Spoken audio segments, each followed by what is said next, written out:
Hey people, John V here from PhoneArena. You're watching our in-depth video review of the Motorola DROID 4, the 4th generation Droid handset by Motorola. It's hard to imagine it, but it's been actually a little bit over 2 years since the original Motorola DROID came onto the scene, stealing a lot of thunder for Motorola and more importantly for Android as a whole. But this guy here, it still follows in the same line with its QWERTY, landscape QWERTY form factor. It's a little bit of an improvement over last year's model, the DROID 3. This time around though, luckily, it does feature 4G Lte connectivity being one of its main standouts, and of course you find all the iterative improvements in other hardware categories. It's priced at $200, 2-year contract. Let's find out whether or not this DROID 4 is as good as the rest before it. As you can probably tell, the DROID 4 features a new design. It's completely uniform this time around with the front panel, no longer a cutoff towards the bottom or a chin like the DROID 3. It also maintains the relatively thin, streamlined construction, half an inch thick, making it one of the thinnest smartphones with a landscape sliding QWERTY keyboard on board. But as a whole, the design is rather underwhelming. It doesn't come off quite as appealing compared to newer devices, other devices like the DROID Razr, of course, but you can tell it mimics its design characteristics just because it offers these subtle tapered edges around its sides. The accompanying weight is good. You notice it's a little bit on the heavy side, but it gives it a good sturdy feel overall. Transfer material is not as premium compared to the DROID Razr. It features a mostly plastic shell, pretty sturdy though, tough. The back has this this rubbery textured look to it, giving it a good grip in the hand, making it clean. It also features water repellent technology similar to the DROID Razr, and also has a scratch and scrape resistant display, so it's pretty sturdy overall. But when it comes down to it, it doesn't really come off as something as fresh looked, but at least it's pretty solid. Well, there's no improvement found with its display. It's the same exact one found on the DROID 3. It measures up at the same 4 inches inside, QHD resolution, so that's 540 by 960 pixels. When you do the math, it comes to a pixel density of 276 ppi, and honestly, it's more than sufficient from a good distance away. It produces some sharp-looking details, very nice indeed. But our biggest issue is just the TFT LCD panel that's using. It's rather washed out looking. Viewing angles aren't that great too, rather poor, easily distorts the colors, and its brightness output's not the strongest too, so it makes it very difficult to view in outdoor conditions.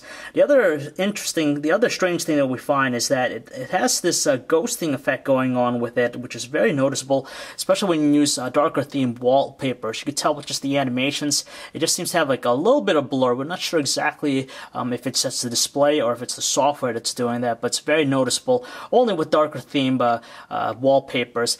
And ultimately, it's overall the display's not a really big standout for the handset.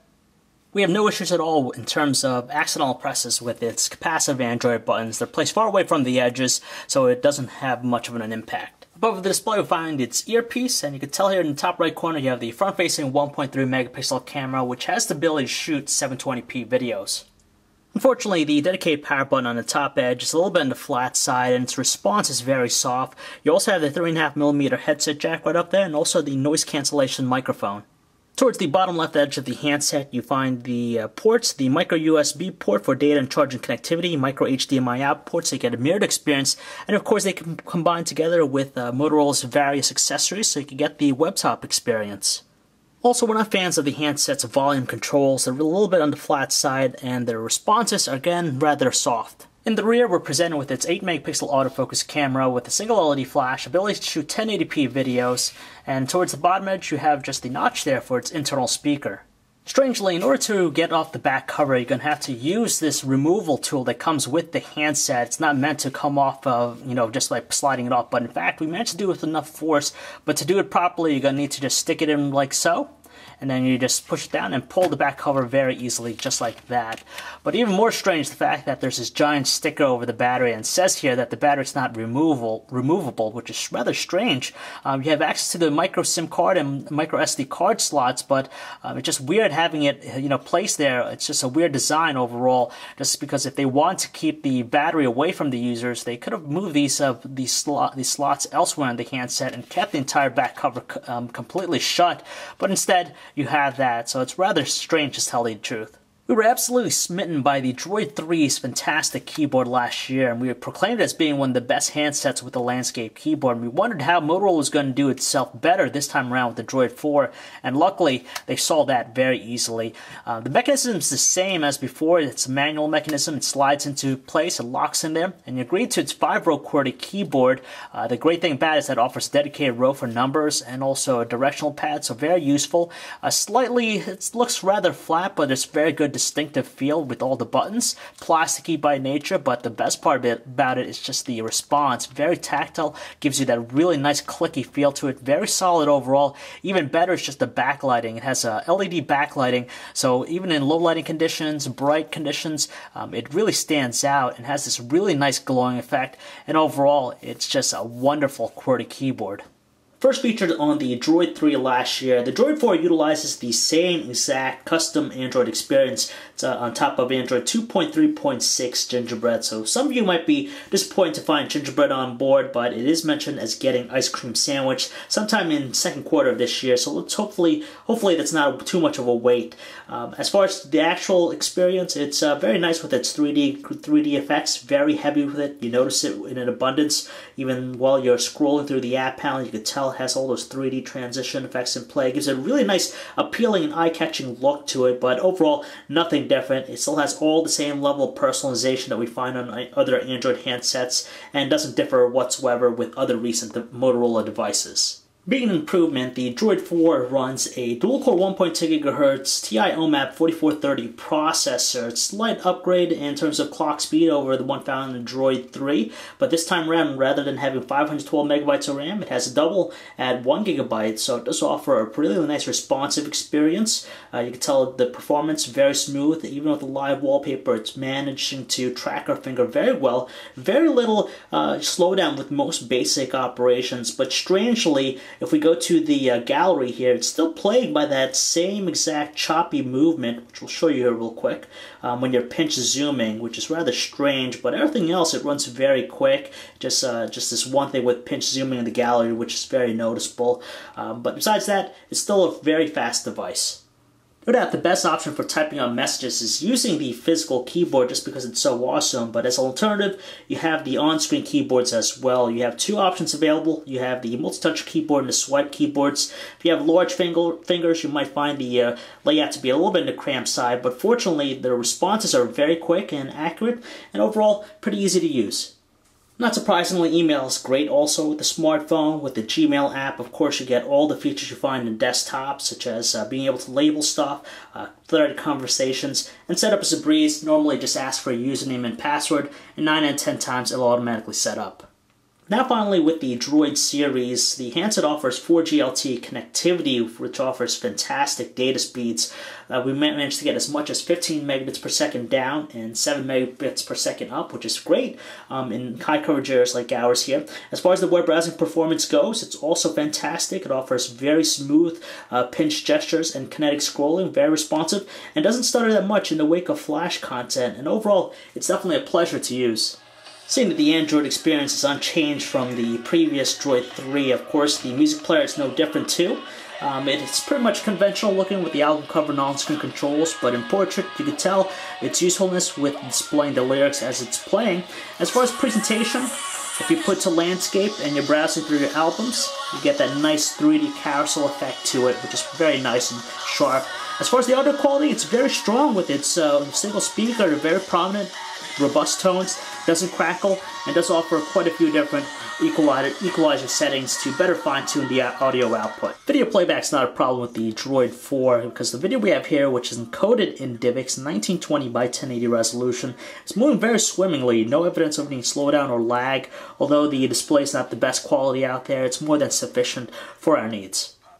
So here we are again with the camera interface on the Motorola Droid 4, same exact one employed on the Droid 3 and other Motorola devices out there. You have your viewfinder in the middle, you have your buttons, your shutter key, the toggle switches on the right hand side, digital zoom on the left, and the sliding bar here gives you a lot of different options, changing things like the effects, the scenery modes, and also various different other things, but it's kind of slim in terms of manual options.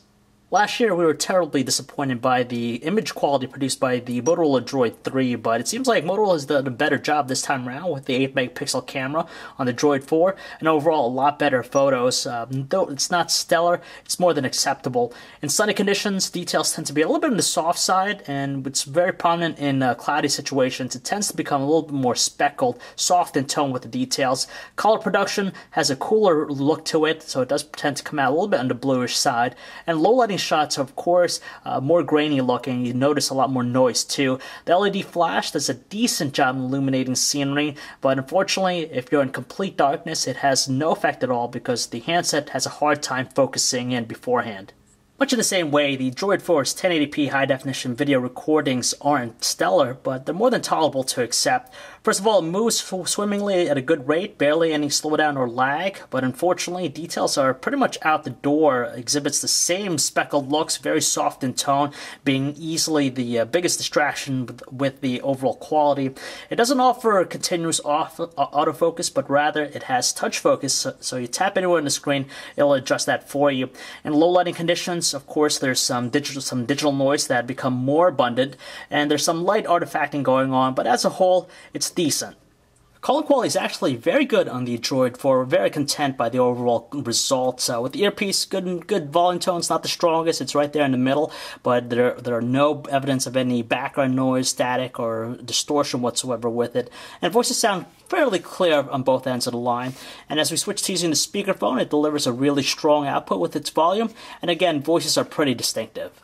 Thankfully, it appears as though the DROID 4 maintains a solid connection to the network. We didn't experience any drop 4G LTE connectivity unlike some other Verizon devices we've checked out in the past, and it does display an average amount of bars in high coverage areas, and we didn't even drop any phone calls during our testing. No doubt we were impressed by the extensive battery life offered by the DROID Razr Max, but with the 1785 mAh battery found with the DROID 4 here, it's pretty much indicative of any other 4G LTE device we've checked out in the past, and it's rather poor. We managed to get approximately 10 hours of normal usage on a single charge, so it's still something you're going to charge constantly and whenever you can. But to better alleviate the problem, you can always use the Motorola Smart Actions, which we saw with the DROID Razr, to organize what you do with the handset and better optimize its battery life.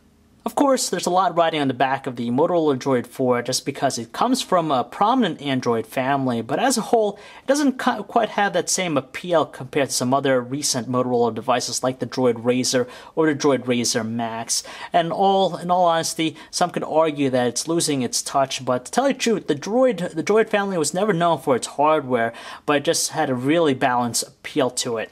You know, when you think about its 4G LTE connectivity, its dual-core processor, and its large display, those are things that you commonly find with a lot of high-end devices nowadays. But the beauty about the DROID 4 is that it's still the best out there when it comes to offering a physical keyboard. If you're in the market for a device with a keyboard, this is by far it. We're just happy to see Motorola has improved it just a little bit enough to make it a standout hit yet again. And even better is just the $200 on-contract price. It's not $300 like some of the other high-end devices out there, so it's not going to break the bank for you. It might not excel in all areas, but when you factor in what it has, you know, the hardware, the experience, that keyboard, $200 is not bad at all. So if you'd like to learn more about the Motorola DROID 4, you can check out our website, guys, PhoneArena.com. This is John V. Thanks for watching.